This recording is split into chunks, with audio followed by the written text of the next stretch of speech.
Welcome again. Today we will be dealing with the maintenance under Muslim personal law. Going through the Muslim personal law, it is the duty of the husband to maintain his wife,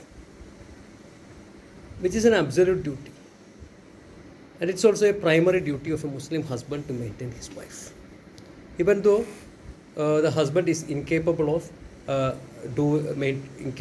maintain his wife, the Muslim husband is duty bound to maintain his wife, provided the wife has attained puberty and the husband had sexual intercourse with her.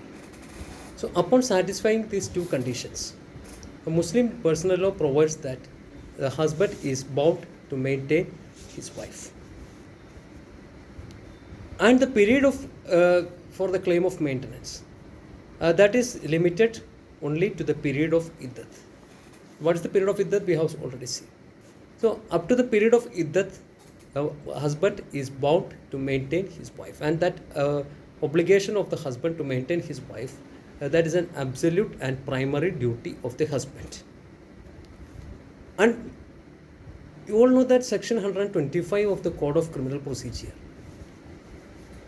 provides for maintenance, which is a secular law. And often there arose a question as to whether section 125 of the Code of Criminal Procedure would be applicable to a Muslim husband. Whether a Muslim husband is bound to provide his wife the maintenance in accordance with section 125 of the Code of Criminal Procedure. And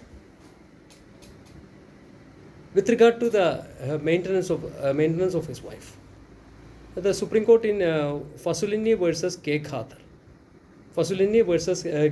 K. Khadar, reported in 1980, Volume 4, SEC 125. 1980, Volume 4, SEC 125, Fasulini versus K. Khadar Wali. In this case, it was held that the payment of mahar by itself will not put an end to the liability of the husband to pay maintenance. And it was further observed that the husband is bound to pay maintenance to his wife, even if he has paid the dower. Again in Muhammad Ahmad Khan versus Shabanu Begum. Muhammad Ahmad Khan versus Shabanu Begum, which is known as the Shabanu case, reported in AIR 1985, Supreme Court 945. AIR 1985, Supreme Court 945. In Shabanu Begum's case, the Honorable Supreme Court provided that or held that a divorced Muslim woman is having a right for maintenance under section 125 of the Code of Civil Procedure, even after the period of iddat. So in Shabanu case, a specific ruling has been given that a Muslim wife is entitled for maintenance even after the period of iddat as provided under the traditional Muslim law, in accordance with section 125 of the Code of Criminal Procedure. And the court also observed that mahar, it is not an amount which is paid in lieu of divorce. Husband is otherwise also bound to pay mahar, as we have seen with regard to the confirmation of mahar. And so she is entitled to take recourse to section 125 of the Code of Criminal Procedure, even if mahar has been paid by her husband. However, this decision which has been laid down in Shabanu case, that gave rise to a controversy. And in order to overcome that controversy, the Muslim Women, within brackets, Protection of Rights on Divorce Act 1980, Protection of Rights on Divorce, bracket closed, Act 1986 was passed. And going through the statement of objects and reason of the bill, which has been provided, that it is in consequence of the decision which has been laid down by the Supreme Court in Shabanu's case, this act has been enacted. And this act intends to ensure maintenance to the wife during the period of iddat as provided under the Muslim personal law. And now the law regarding maintenance of a Muslim wife, a divorced Muslim wife, that is governed by the Muslim Women Protection of Rights on Divorce Act 1986. Now we will see what are the salient features of this Muslim Women Protection of Rights on Divorce Act 1986. As I have told you, this is an act going through the preamble of the statute. It provides that this is an act which intends to protect the rights of Muslim women who have been divorced or who has obtained divorce under the Dissolution of Muslim Marriage Act from her husband, to obtain maintenance and the matters connected therewith.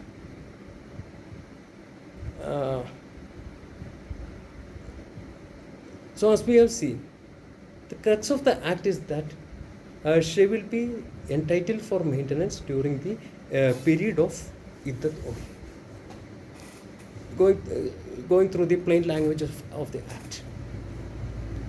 And a question has also arose as to disentitling a Muslim woman from exercising her right as provided under a secular law, that is the section 125 of the Code of Criminal Procedure, would be violative of the provisions contained under the Constitution of India, like Article 14 and Article 21, etc. That question was addressed by the Supreme Court in Daniel Latifi versus Union of India.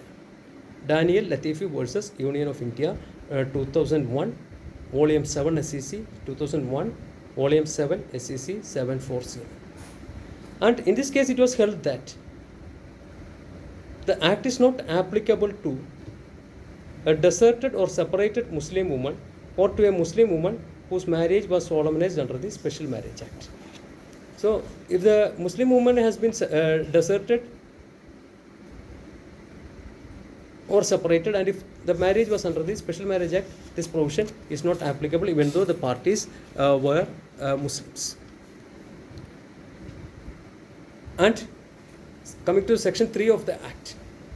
Section 3 of the Muslim Women Protection of Rights on Divorce Act provides that the property of the wife and the amount of mahar should be paid back or returned to the wife upon divorce. What Section 3 of the Act provides is that the amount of mahar and if any property has been obtained by the husband from the wife, that should be returned at the time of divorce. Then,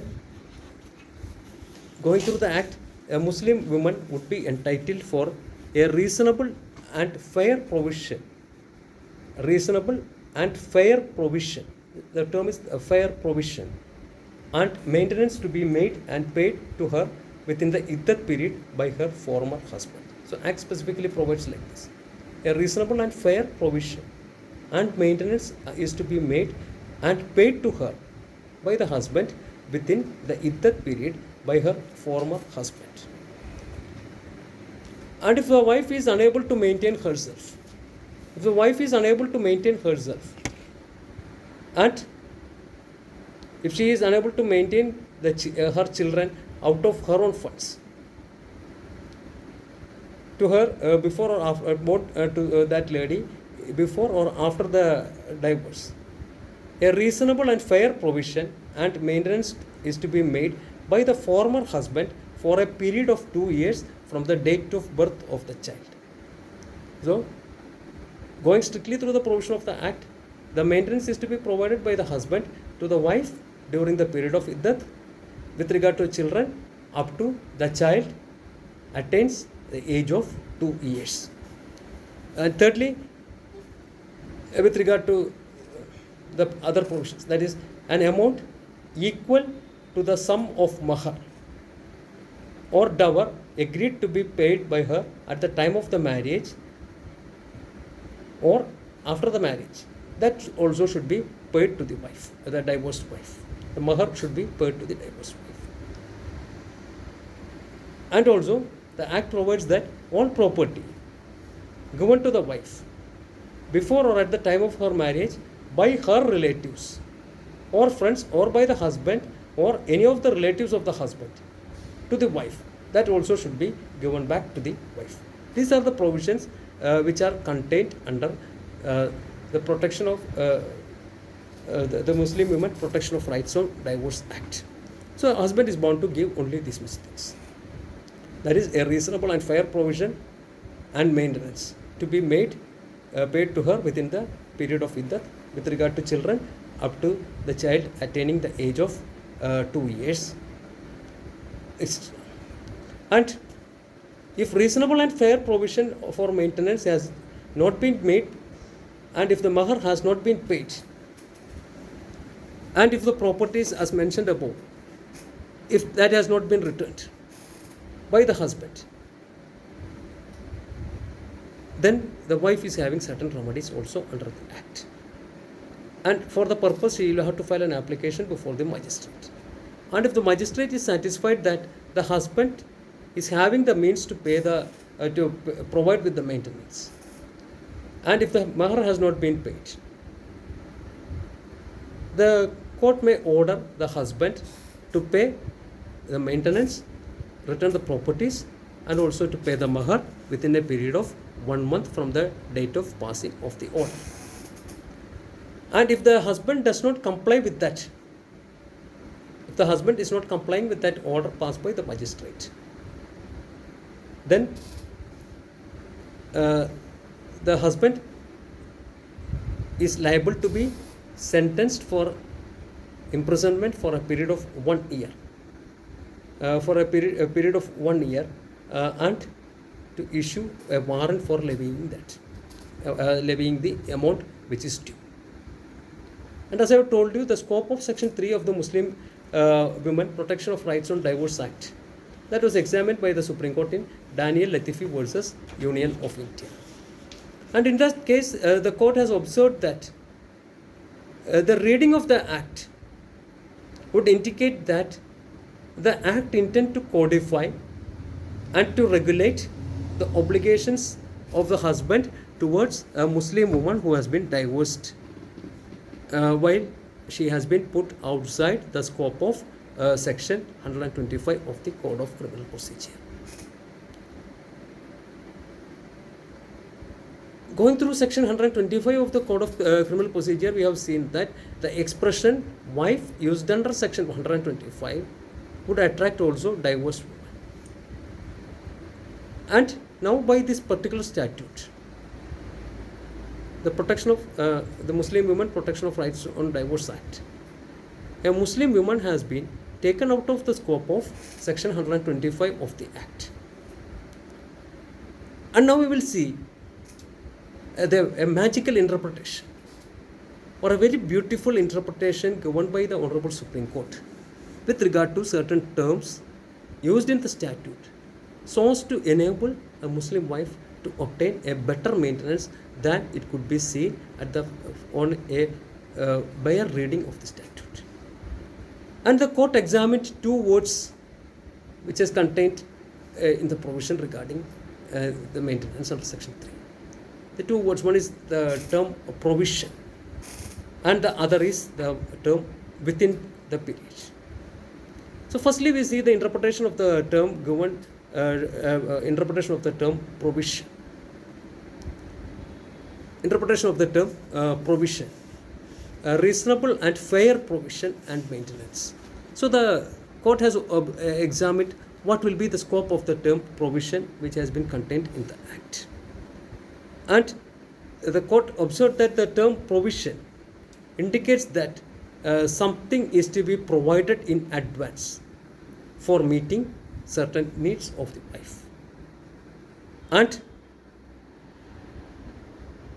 the court interpreted that at the time of the divorce, the Muslim husband is required to contemplate the future needs of his divorced wife. So at the time of divorce, the term expression provide will indicate that at the time of divorce, the husband should contemplate, is bound to contemplate the future needs of the wife also. And the husband is bound to make arrangements in advance for meeting her future needs. So a reasonable and fair provision would include the provision for the residence of the wife. It would include the provision for her food, provision for her clothes, and also the other articles which are necessary for her living. So the term provision which has been used is having a wider meaning, and it would include all these things which are required for her future life. And coming to the expression of the term within, the term within, and that the court observed that that term within should be read as during or for during that period of iddat. And this provision which has been provided, that is the provisions with regard to her future needs, that should be provided within the period of iddat. That is not limited to the mahar, or which is not limited to the property which he has obtained from her, but whatever are the needs of the wife which I have provided, like the provision for residence, provision for her clothes, provision for other needs, etc. All that should be provided within the period of iddat, and that is the intention of the legislature while using the term provided and within in that statute. However, the court further observed that the parliament has not provided that reasonable and fair provision of maintenance is limited only for the period of iddat, and it shall not be for a period beyond that.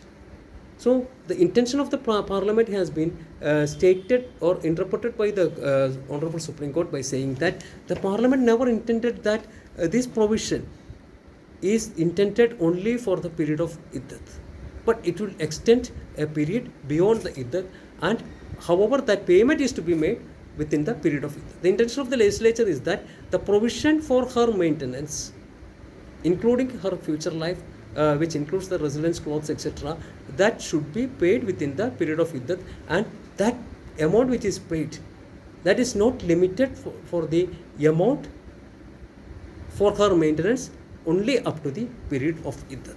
So a very beautiful interpretation has been given, saying that the expression provided coupled with the expression within the period of iddat would reflect that the intention of the parliament is that the husband is bound to provide reasonable needs for her future maintenance also within the period of iddat. And the court observed that it would extend, the provision for maintenance would extend to the whole life of the divorced wife unless she gets married for a second time. So it is not limited until the period of iddat. Husband is bound to provide the maintenance for even for a future period. And this position was reiterated by the Supreme Court in Sabra Shamim versus Maqsad Ansari also. Sabra Shamim versus Maqsad Ansari also. And in this case also it was held that a divorced Muslim wife is entitled to maintenance not merely till iddat period, but for the entire life unless she remarries. And further the court in Daniel Latifi versus Union of India, further the court observed that section 4 of the act provides that if the magistrate is satisfied that the divorced woman has not married and after the expiry of the iddat period she is not able to maintain herself, what section 4 provides is that she is bound, she is entitled to obtain a maintenance from her relatives. Wife is entitled to obtain maintenance from her relatives. With regard to that, in Daniel Latifi versus Union of India, it was held that a divorced Muslim woman, if she has not remarried, and if she is unable to maintain herself after the period of iddat, she can proceed under section 4 of the act against her relatives. However, the relatives of the divorced wife, they are bound to maintain her only to the extent of the properties which they may inherit upon her death. according to the Muslim personal law. So the liability of the relatives of the wife, divorced wife, that is limited to the extent of the property which they may inherit from this divorced wife, and not beyond that. And coming to section 5 of the Act, the section 5 of the Act provides with an option. Section 5 of the Act provides with an option for the parties either to proceed under the Muslim Women Protection of Rights on Divorce Act, or to proceed under section 125 of the Code of Criminal Procedure. And section 5 provides that on the date of the first hearing of the application or the petition filed under section 3, the parties may decide as to or the parties can make an application with regard to choose as to whether they are bound by section 3 of the Act or section 125 of the Code of Criminal Procedure. And this application that can be made either jointly or separately by the parties, and only if both the parties make such an application before the court, the parties will be having a liberty to be bound by section 125 of the Act of the Code of Criminal Procedure. And as I told you, in Daniel Latifi versus Union of India, the court has examined with regard to the constitutional validity of the Act also. And with regard to that, the court came to a conclusion that the Act is constitutional. The Act is constitutionally valid, and it is not in violation of Articles 14 or 14, 15 or 21 of the Constitution. And the court also made certain observations, as we have discussed earlier. Firstly, the Muslim husband is liable to make a reasonable and fair provision for the future of the divorced wife. And such reasonable and fair provision would be an amount which would extend beyond the period of iddat. Secondly, the liability of the Muslim husband to his divorced wife to pay maintenance is not confined to the period of iddat. Thirdly, a divorced Muslim woman who has not remarried and who is not able to maintain herself after iddat period can proceed as provided under section 4 of the Act also against her relatives and to the extent of the property which they may inherit from that lady. Court further observed that this statute, Muslim Women Protection of Rights on Divorce Act, would not offend Articles 14, 15 and 21 of the Constitution. So, as I have told you, in Daniel Latifi versus Union of India, the court has given a very beautiful interpretation of the provisions of the Act so as to enable or to ensure that a divorced Muslim woman would be entitled for maintenance of her life even after the period of iddat, but such maintenance will the husband is bound to make such payment for her maintenance within the period of iddat. So that's with regard to the maintenance of a Muslim wife, the maintenance of wife under the Muslim law. Thank you.